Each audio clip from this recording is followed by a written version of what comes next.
A paz do Senhor Jesus a todos os amados do Pai Celestial. Uma ótima manhã de sábado, dia 12 de setembro de 2020. Que a bênção do Senhor que enriquece e não acrescenta dores possa continuar sobre a tua vida não só hoje, mas para sempre. Se você ainda não a tem, é muito simples. Peça ao Senhor que te conceda através da sua graça, que é disponível à tua vida. Receba Jesus como Senhor e Salvador da tua alma. Amados, hoje nós vamos estar lendo 2 Samuel capítulo 18, o 19, o 20 e o 21. Pois ontem não foi possível a gente gravar a leitura toda, só gravamos Provérbios 28. E Davi contou o povo que tinha consigo e pôs sobre eles capitães de 100. E Davi enviou o povo, um terço debaixo da mão de Joabe, e outro terço debaixo da mão de Absai, filho de Zeruia, irmão de Joabe, e outro terço debaixo da mão de Itai, o Geteu. E disse o rei ao povo: Eu também juntamente sairei convosco. Porém o povo disse: Não sairás, porque se formos obrigados a fugir, não porão o coração em nós. E ainda que metade de nós morra, não porão o coração em nós, porque ainda, tais como nós somos, ajuntarás 10.000. Melhor será, pois, que da cidade nos sirvas de socorro. Então Davi lhes disse: O que bem parecer aos vossos olhos, isso farei.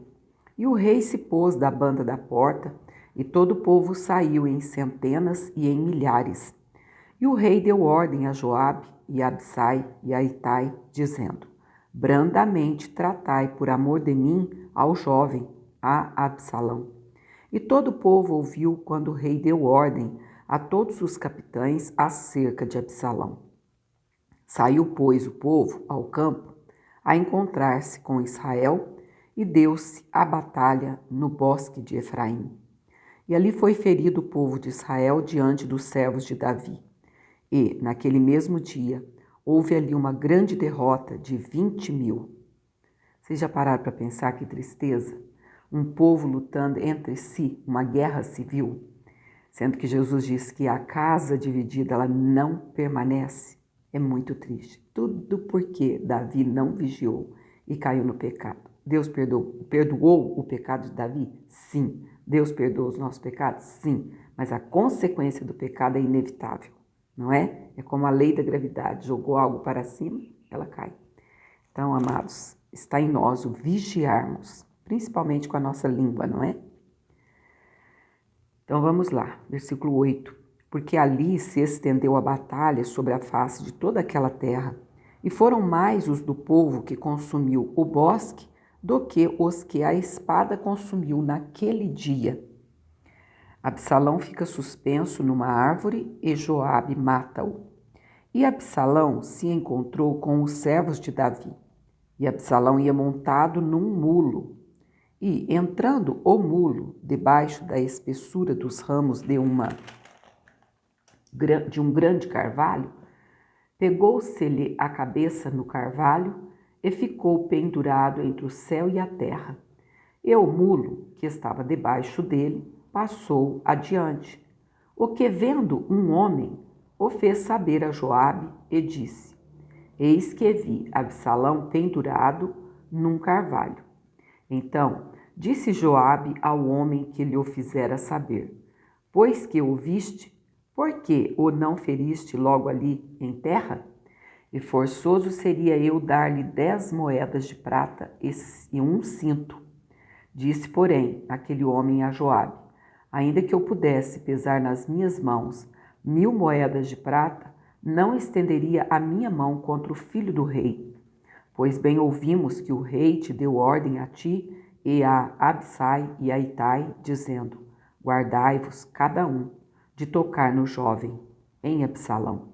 Ainda que proferisse mentira com o risco da minha vida, nem por isso coisa nenhuma se esconderia ao rei, e tu mesmo te oporias. Então disse Joabe: não me demorarei assim contigo aqui.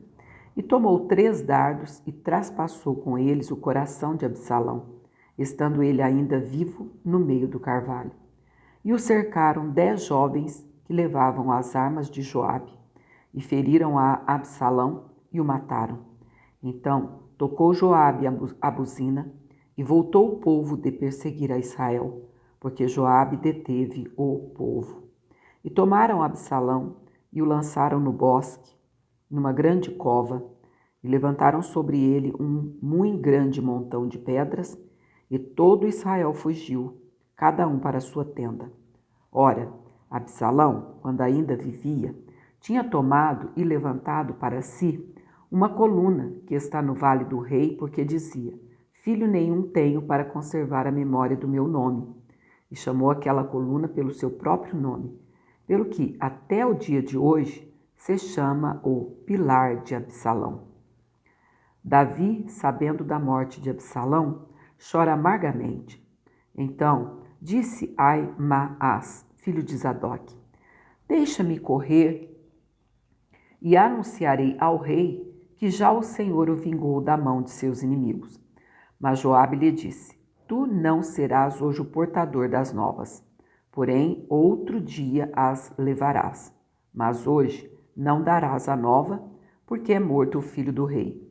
E disse Joabe a um cuxita: Vai tu, e dize ao rei o que viste. E o cuxita se inclinou a Joabe e correu.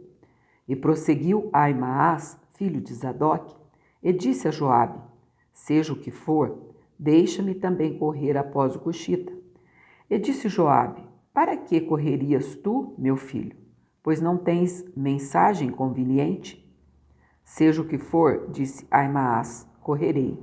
E Joabe lhe disse: Corre.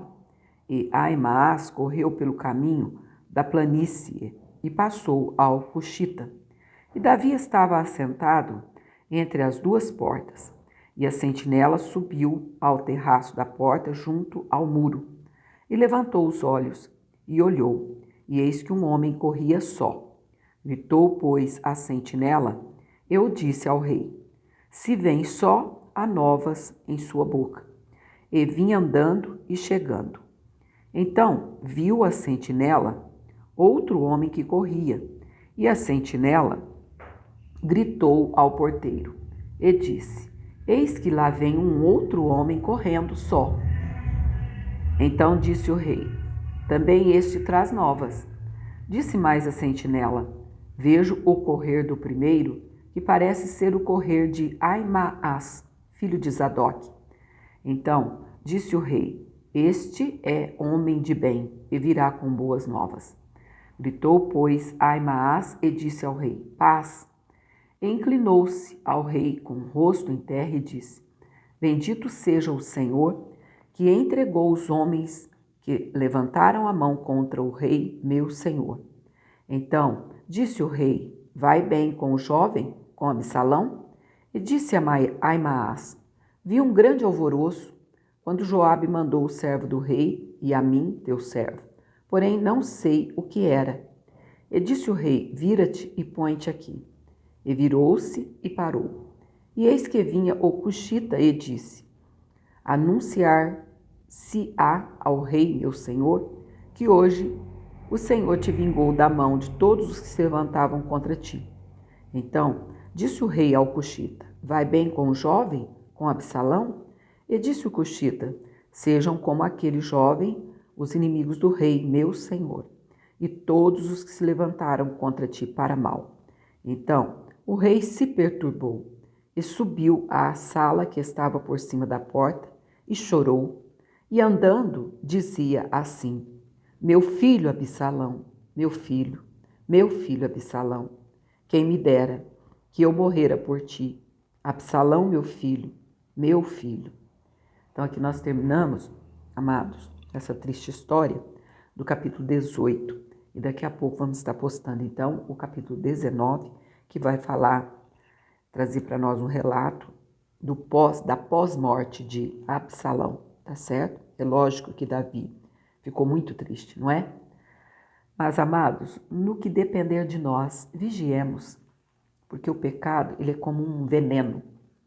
Não tem como você ingerir um veneno e não ter o efeito colateral terrível daquele veneno. Assim é o pecado. Então vigiemos. Vigiemos no pensar, porque a nossa mente é a mente de Cristo. Vigiemos no falar, outra forma de pecar, e no agir. Ou seja, os nossos 5 sentidos que Deus deu para nós, para o bem, eles também podem ser executados para o mal, infelizmente. Jesus disse, se os teus olhos forem bons, todo o teu corpo estará em luz, mas se os teus olhos forem maus, todo o teu corpo estará em trevas. Então vamos meditar nesta manhã. Amém? Fique na paz do Senhor e até daqui a pouco. Em nome do Senhor Jesus.